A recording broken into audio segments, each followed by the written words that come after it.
कहते हैं डर लगे तो गाना गा, लेकिन भारतीय राजनीति में इसका एक नया वर्जन भी आ गया है, डर लगे तो भाग जाओ।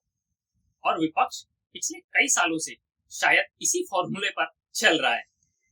आप पिछले करीब 12 सालों का संसद का रिकॉर्ड देख लीजिए। कोशिश यही रही है कि संसद का जो सत्र है ना, किसी तरीके से चले ही ना। हंगामा करो, नारे लगाओ, तख्तियां दिखाओ और सदन की कार्रवाई को रोक दो।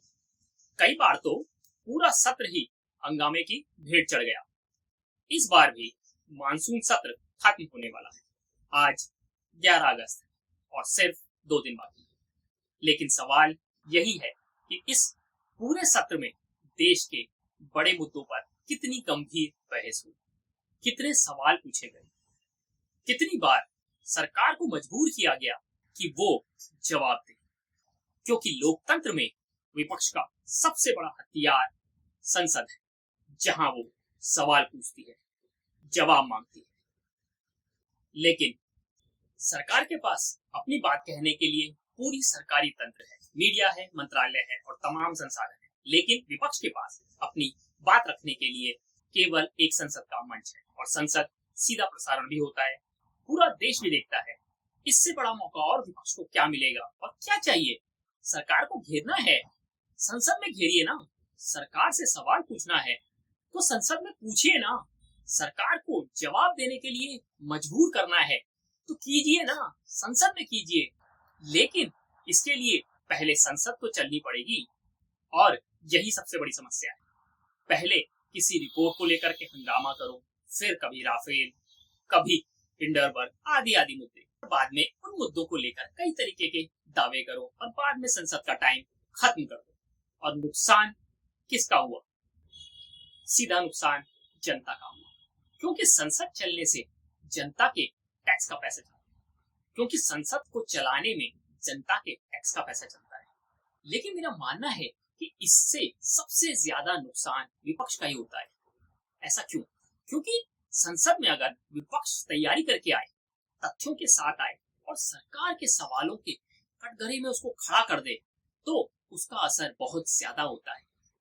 पूरी जनता देखती है।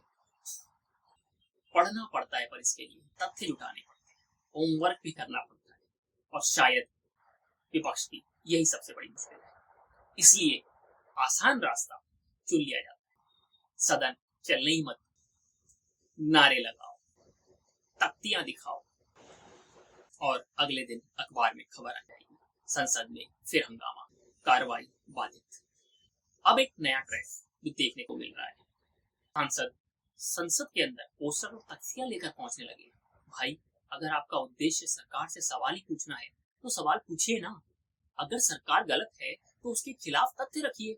लेकिन अगर आप सदन शुरू होते ही नारे लगाने लग जाएंगे, वेल में चले जाएंगे, तो सदन कैसे चलेगा भाई? अब बात करते हैं 20 जुलाई की घटना की। राहुल गांधी की मांग है कि गृह मंत्री सदन में आए और उस घटना पर जवाब दें। अब इसमें कोई गलत बात भी नहीं है, लेकिन अगर कोई गंभीर घटना हुई है, छात्र घायल हुए हैं, पुलिसकर्मी घायल हुए हैं, तो गृह मंत्री सदन में आकर जवाब भी देना चाहिए, बिल्कुल देना चाहिए। लेकिन लेकिन लेकिन लेकिन सवाल यह है कि क्या 20 जुलाई से पहले संसद चल रही थी? नहीं, पहले भी कोई ना कोई मुद्दा था और सदन पहले भी बाधित हो रहा था। पहले परीक्षा से जुड़े कानून को लेकर सवाल था, सरकार ने कानून में बदलाव किया, फिर शिक्षा मंत्री की इस्तीफे की मांग, वो भी हो गया था, लेकिन फिर भी संसद नहीं चली। अब मांग है कि गृह मंत्री आए और 20 जुलाई की घटना पर जवाब दें। सरकार कह रही है कि गृह मंत्री चर्चा के लिए तैयार हैं, तो फिर चर्चा क्यों नहीं होने दी जा रही? आप सदन में जाइए, सवाल पूछिए, गृह मंत्री से जवाब मांगिए। अगर जवाब संतोषजनक नहीं है तो फिर सवाल कीजिए और तब तक पूछते रहिए जब तक संतोषजनक जवाब ना मिल जाए। यही तो संसद का काम है। लेकिन अगर आप पहले से ये तय कर लेंगे कि हमें सिर्फ अपनी बात बोलनी है और सामने वाले की बात ही नहीं सुननी, तो फिर चर्चा कैसे होगी? और यही बात विपक्ष को समझनी चाहिए। संसद बहस की जगह है, एक तरफा भाषण देने की जगह नहीं।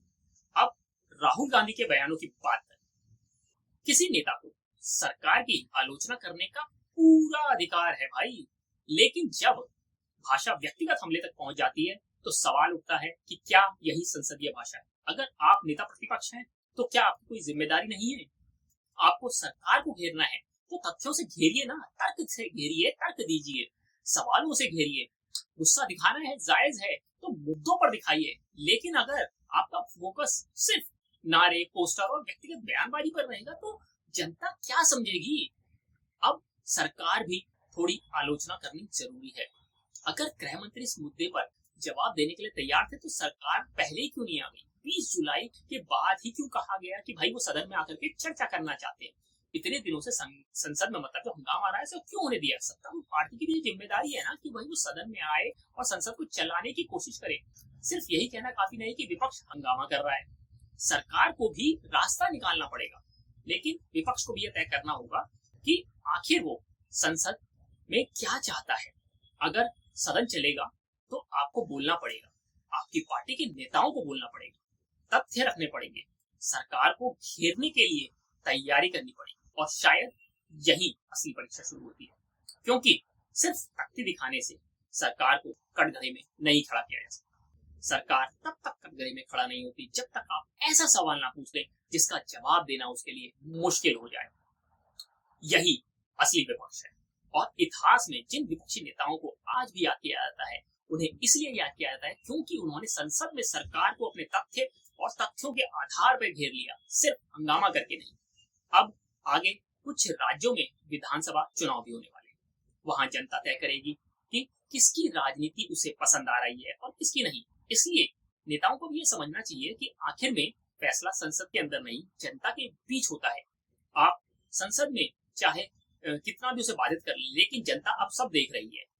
कौन सवाल पूछ रहा है, कौन जवाब दे रहा है, कौन बहस कर रहा है और कौन सिर्फ हंगामा करने के लिए संसद आया है।